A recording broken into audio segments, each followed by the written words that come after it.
Hey guys, કેમ છો? મજામાં? પંચાલ બેગ ચેનલમાં આપ સૌનું સ્વાગત છે. ફેસ્ટિવલની સિઝન આવે છે એટલે રક્ષાબંધન આવે છે એટલે એના માટે કંઈક મીઠાઈ બનાવવી જરૂરી છે. એટલે આજે હું તમારી માટે સ્વીટ લડ્ડુ બનાવીને લઈને આવી છું.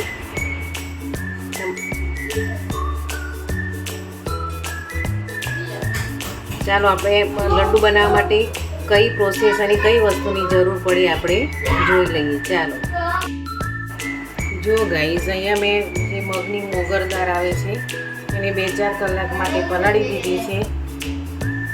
હવે એને હું એક જાડા પતીલામાં ધીમા તાપે શેકીશ. અત્યારે તો ગીલી લાગશે, પણ જ્યારે શેકાશે ત્યારે મસ્ત એક દાણો છૂટો થઈ જશે. અને આ સાઈડ મેં લીટર જે દૂધ હતું એને મેં ગાઢું કરવા માટે મૂક્યું છે કે જેથી આપણે માવાનો ઉપયોગ ન કરવો પડે. હવે આને ધીમા તાપે આપણે શેકતા જઈશું.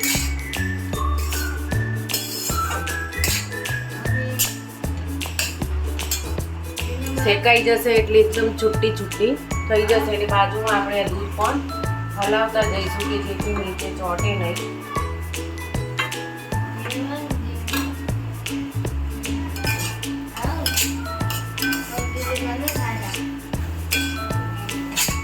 આ એક રેસીપી એવી છે કે જેમાં ઘીનો બિલકુલ ઓછા પ્રમાણમાં ઉપયોગ થાય છે અને રક્ષાબંધન આવી છે એટલે તો આ રેસીપી બનાવવી જ જોઈએ.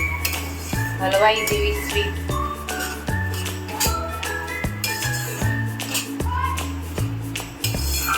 બનાવવાનો મેં અહીંયા પ્રયત્ન કર્યો.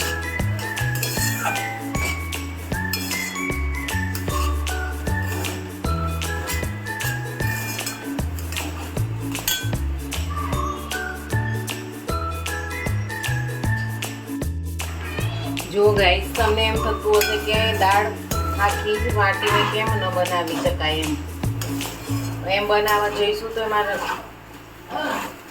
ટેસ્ટ સારો નથી આવતો. એટલે આને પલાળી અને પછી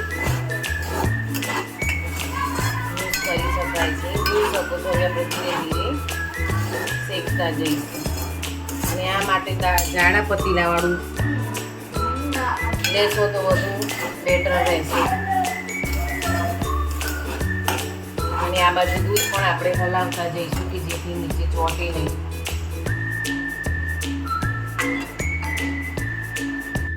જો ગાઈસ, હવે આ દાળ બિલકુલ શેકાવા આવી ગઈ છે. હજી થોડો એને સમય આપવો પડશે.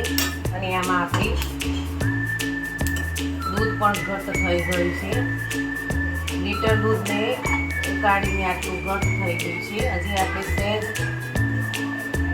થોડું ઘટ્ટ થવાની જરૂર છે. પછી આપણે ગેસ ઓફ કરી દઈશું.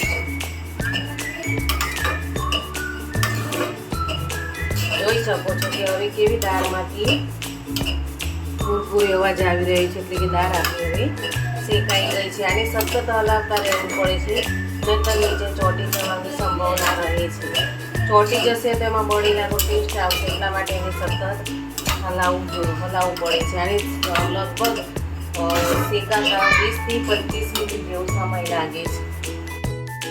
જોઈ શકો છો ગાઈસ કે આપણી હવે દાળ બિલકુલ તૈયાર થઈ ગઈ છે. મેં ગેસ ઓફ કરી દીધો છે, પણ નીચે કઢાઈ ગરમ છે એટલે થોડી વાર એને હલાવતા રહીશું. હવે આ ઠંડુ થશે એટલે આપણે એની આગળની પ્રોસેસ કરીશું. ગરમ હશે તો એની પ્રોસેસ નહીં થઈ શકે.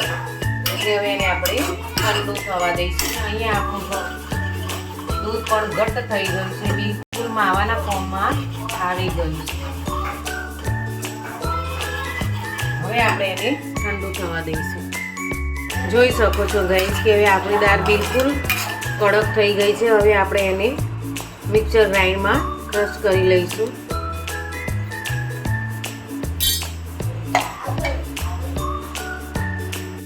કે હું હવે એને ક્રશ કરી દઉં છું. અને જોઈ અવાજ પણ કેવો સરસ આવે છે, એટલે શેકાઈ ગઈ છે. હવે હું એને મિક્સર ગ્રાઇન્ડમાં ક્રશ. જો ગાઈઝ, હવે આ ક્રશ થઈ ગઈ હતું. એમાં મેં 2 કે 3 ચમચી જેવું ઘી એડ કર્યું છે અને બરોબર હલાવી લીધું છે. હવે આપણે એને સહેજ ધીમા તાપે થોડું એને શેકી લઈશું. ચાલો આપણે શેકી લઈએ. જો ગાઈઝ હવે મેં અહીંયા થોડું શેકાવા મૂક્યું છે કે જેથી એમાં થોડી કોઈ કસર હોય તો એ દૂર થઈ જાય અને બિલકુલ ધીમા તાપે એને શેકવાનું છે.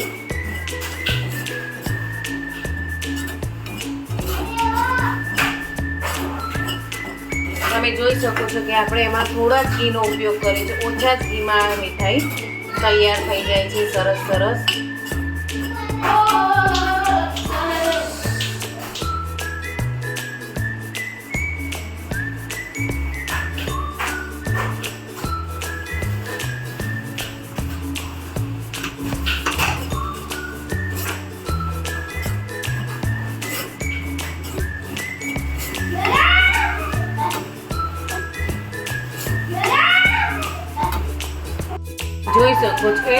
જોઈ શકો છો ગાઈસ, વાસણમાં ટ્રાન્સફર કરી દઈશ. જોઈ શકો છો ગાઈસ કે હવે આ બિલકુલ શેકાઈ ગયું છે. હવે હું એમાં એડ કરીશ જે આપણે આ ઘટ કર્યું હતું દૂધ એ હું એમાં એડ કરીશ.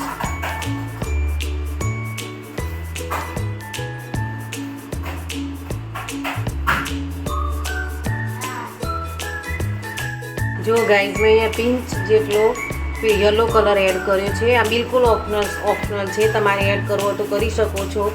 તમારે એમ થાય કે મારે નથી એડ કરવું તો તમે એનો એવોઇડ પણ કરી શકો છો. હવે હું એમાં એડ કરીશ દળેલી ખાંડ. તમે આમાં બુરું પણ એડ કરી શકો છો.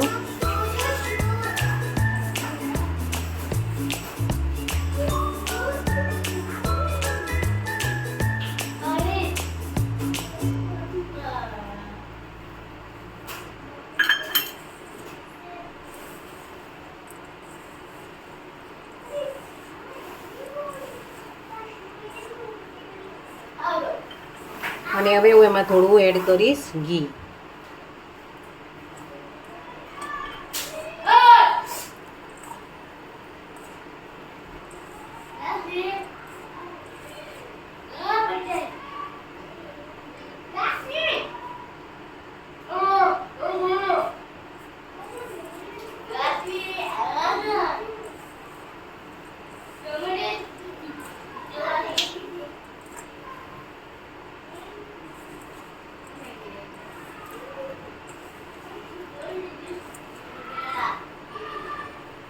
હવે તમે જો લડ્ડુ બનાવતી વખત તમે અંદર જોજો કે અંદર ઘી ઓછું હોય તો આ લડ્ડુ સરખા નહીં થાય, પણ ઘી ઓછું હોય તો તમે વધારે એડ કરી શકો છો. જો આ રીતે તમે એ કરશો એટલે તમને ખ્યાલ આવશે કે એમાં ઘી ઓછું છે, કેટલું ઓછું છે એ તમને ખ્યાલ આવશે. હવે આમાં ઘી એડ કરવાનું નથી અને હવે આપણે એમાંથી મસ્ત મજાના લડ્ડુ તૈયાર કરીશું.